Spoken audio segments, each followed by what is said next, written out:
Hello YouTube and welcome to this short video about the Macedonian Phalanx.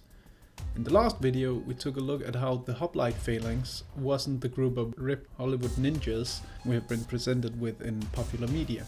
In this video we take a look at another type of formation that hasn't been as abused by movie makers, which seems odd since this is a formation that for a long period ruled the ancient world and seemed unstoppable in a pitched battle. The Macedonian Phalanx. It was a development of the classical hoplite phalanx of ancient Greece that happened in the mid-4th century BC, and it arose from the age-old problem of how do I kill my enemy without him killing me? It was a pragmatic solution to this problem at the time, but at the same time it was the final break from anything resembling the idealized Homeric style of fighting duels on the battlefield that ancient Greeks cherished, in art if not in practice. When fighting hoplites against hoplites, it's obvious that having longer spears and thereby reach is a huge advantage. You can hit your opponent before they have a chance to hit you, and as long as you can keep them at distance, you are relatively safe. But of course there is a natural limit to how long and heavy a spear a man can wield effectively, especially while using the other hand holding a rather heavy shield. The Macedonian Phalanx was a solution to this problem. And no, this guy is not just overcompensating for something. By using a smaller shield carried by a strap around the neck, as well as being tied to the left arm, the left hand is freed up, so the individual soldier can now use both hands to wield a spear. This means that the soldier can now carry a much longer spear and no longer needs to keep roughly half of it behind him as a counterweight when thrusting with it, giving an even longer reach.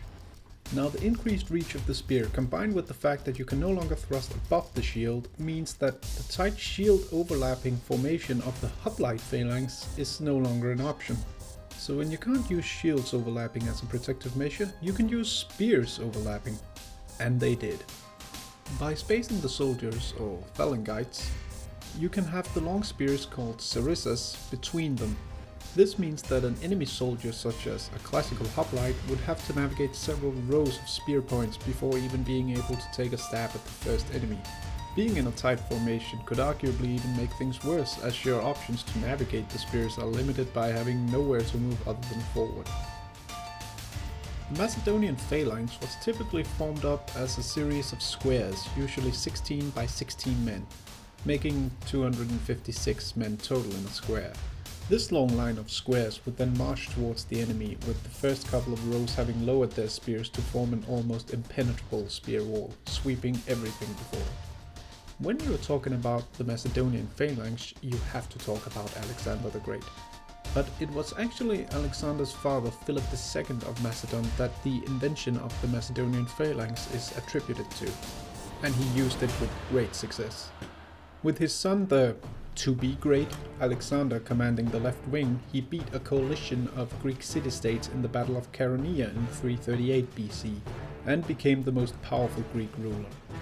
Philip was murdered not long after, so we never got to see how his campaign against Persia would have been, but we know how his son did, and boy was he successful.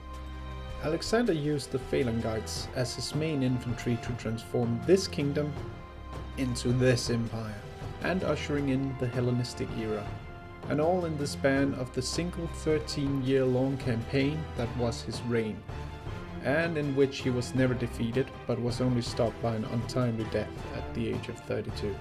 Now Alexander was undoubtedly a military genius, and he also very much used both lighter infantry and heavy cavalry to win his victories. But the extremely sturdy and slow-moving Macedonian phalanx very much functioned as the anvil, where his heavy cavalry was the hammer in his battle tactics. And it is very hard to overstate the value of the Macedonian phalanx in Alexander's victories. The best example is probably the Battle of Issus, where the Persian army faced Alexander's army on a field with very little room for outflanking because there were hills on one side and the sea by the other. Even though vastly outnumbered, the Macedonian phalanx held the line while Alexander personally led units to punch a hole in the Persian line, making the Persian great king Darius flee the battle, sparking a rout on the Persian side. But for all its virtues, the Macedonian Phalanx was not perfect. What it needed, and always had with Alexander, was strong support on its flanks in the form of cavalry or more flexible infantry.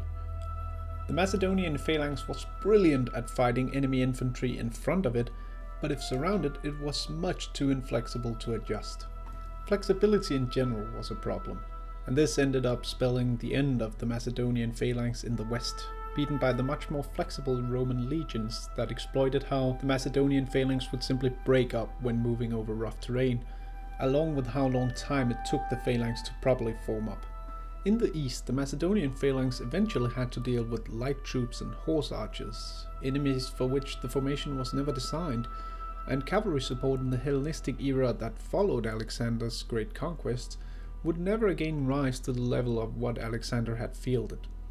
But from the Battle of Chaeronea in 338 BC and for a couple of hundred years onwards, the Macedonian Phalanx reigned supreme in the Hellenistic world, helping to spread Greek culture and influence as far as the Indus River.